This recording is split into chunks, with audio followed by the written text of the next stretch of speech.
Assalamu alaikum. Welcome to Core Cognitive Startup Series. I'm Kiran Amin Panjwani, your host for today. And आज के episode में हम बात करेंगे मीना के CPTO से, जहाँ पे हम जानेंगे कि एक टेक्निकल प्रोडक्ट के जरिए एक रियल इम्पैक्ट किस तरह क्रिएट किया जा सकता है. So let's dive in and let's welcome Rimsha Majid. Thank you so much for having me here. Thank you for being here. अच्छा, रिमशा, मेरा सबसे पहला सवाल आपसे ये होगा कि एक गुड प्रोडक्ट को आप किस तरह डिफाइन करती हैं? एक अच्छा प्रोडक्ट किस तरह होना चाहिए? और आपका मीना को डेवलप करने में, मीना को ट्रेन करने में या बिल्ड करने में आपका क्या रोल है और आप कौन सी टेक्नोलॉजीज इस्तेमाल कर रही हैं? Basically, I feel like that a good product basically in a mind science startup. So Right. like we have a mind science startup where we build Meena. So I think that a product that earns the trust before it delivers the outcome is the main thing. I feel like that it's not about showcasing the intelligence. It's about how your intelligence is um, um, understanding your user, making your user feel respected, and making it safe. तो during building Meena जो है ना, we didn't use the raw technology और the raw science directly into our product. We always tried our best to translate it और उसको shape up करना, उसको इस तरह से यूज करना जिस तरीके से हमारा यूजर उसको अंडरस्टैंड कर सके, क्योंकि यूजर्स को नहीं पता what is science, what is technology. They know nothing about it ना. उनको एक सिंपल सा आंसर चाहिए. तो जितनी भी हमारी वर्किंग थी, जो हमने एलएलएम्स के साथ काम किया, जो भी हमारी चीजें थी, हमने इस तरह से किया कि इन दी एंड जो है ना, यूजर को एक सिंपल क्लियर आंसर मिल सके. और जितनी भी टेक्नोलॉजी थी, हमने उसको back of the system quietly use किया ताकि फ्रंट पर यूजर को एज सच कोई डिफिकल्टी ना हो. राइट. तो इस तरह से. अमेजिंग.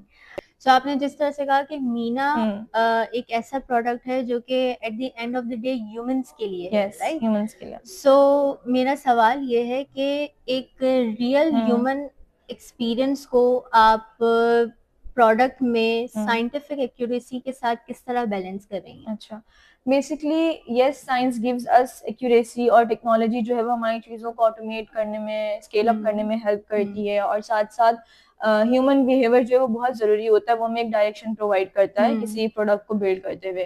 तो ड्यूरिंग बिल्डिंग मीना जो है ना, we didn't use the raw technology और the raw science before it delivers the outcome. Like we are in AI era, and it's not about showcasing the artificial intelligence. It's about that how artificial intelligence is understanding your user, making your user feel comfortable and safe. And I think अगर ये चीजें किसी product के अंदर ना होना, कि आपका यूजर सेफ नहीं फील कर रहा, कंफर्ट फील नहीं कर रहा और उसको ट्रस्ट नहीं हो रहा आपके प्रोडक्ट के ऊपर, तो फिर आई थिंक जो बहुत बड़े बड़े प्रोडक्ट्स भी होते हैं ना, वो अडॉप्ट नहीं होते, लोग उनको यूज नहीं करते. Right. तो I think this is the main thing for a good product. Okay, so मेरा रोल ये है कि मीना की जर्नी मुझसे स्टार्ट हुई. मीना का डिजाइन, मीना कैसी दिखेगी और ये सारी चीजें, यहाँ से जर्नी स्टार्ट हुई फर्स्ट ऑफ ऑल. तो उसके बाद मेरा रोल सिर्फ मीना को बनाना नहीं था, मीना के पीछे की सारी वर्किंग, उसके पीछे की सारी लॉजिक के obviously it's a complex thing कि एक रिस्पॉन्स जो है वो एक जगह से आके मल्टीपल स्टेजेस से गुजर रहा है और हर स्टेज पे उसको कोई ना कोई एक आउटकम मिलता है जो कि नेक्स्ट स्टेज पे जाता है.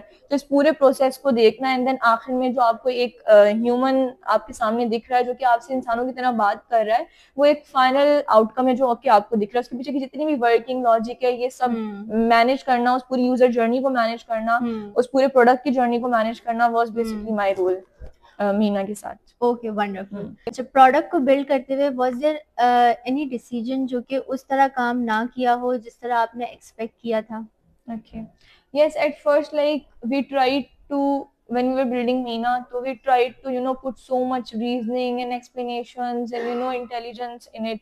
तो हमें लग रहा था कि मे बी शायद जितनी ज्यादा आर्टिफिशियल इंटेलिजेंस हमारे यूजर को दिखेगी, इतना ज्यादा उसका ट्रस्ट जो है वो इंक्रीज होगा.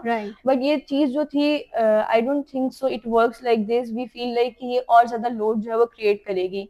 चीजें जितनी ज्यादा सिंपल होंगी, जितनी ज्यादा क्लियर होंगी, उतना ज्यादा हमारे यूजर को आसान होगा उसको अडॉप्ट करना, उसको यूज करना. तो फिर हमने अपनी लॉजिक चेंज की. वी थॉट कि नहीं, बहुत कॉम्प्लेक्सिटी की तरफ नहीं जाते, सही। जितना सिंपल कर सकते हैं अपनी टेक्नोलॉजी को, जितना सिंपल कर सकते हैं, इतना ब्रेक डाउन कर सकते हैं, उतना करें. इट्स नॉट अबाउट कि यूजर इंप्रेस हो जाएगा कि हमने बहुत कॉम्प्लेक्स लॉजिक लगाई हुई है. इट्स अबाउट कि उसको एक क्लियर डायरेक्ट इंटरेक्शन मिलना चाहिए.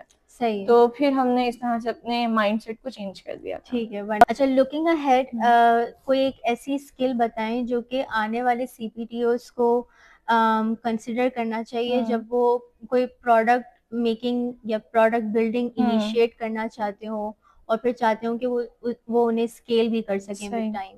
अच्छा, जब भी आप कोई प्रोडक्ट बनाने जा रहे हैं ना, तो सबसे पहले आपको ये देखना है कि is there a need of that product. Like if there is no need and you are developing it, आपने कितना भी अच्छा बना लिया उसको, it's going to waste.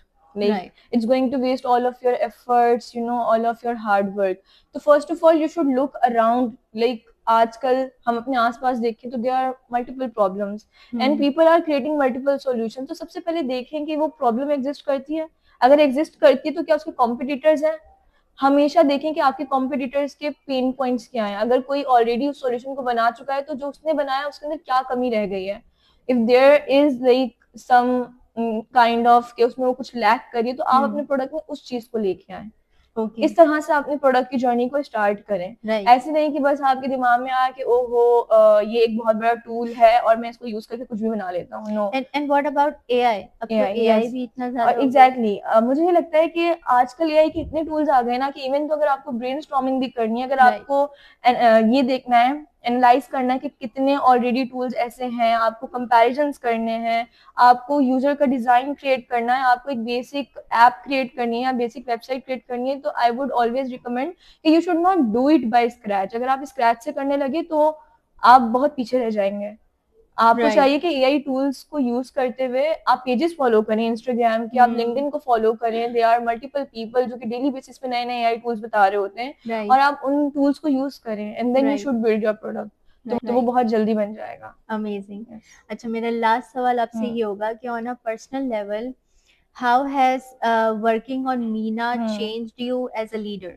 Okay. So the one main thing that when I was working on Meena and I learned was, patience. Amazing. It took me and it required, a lot of patience.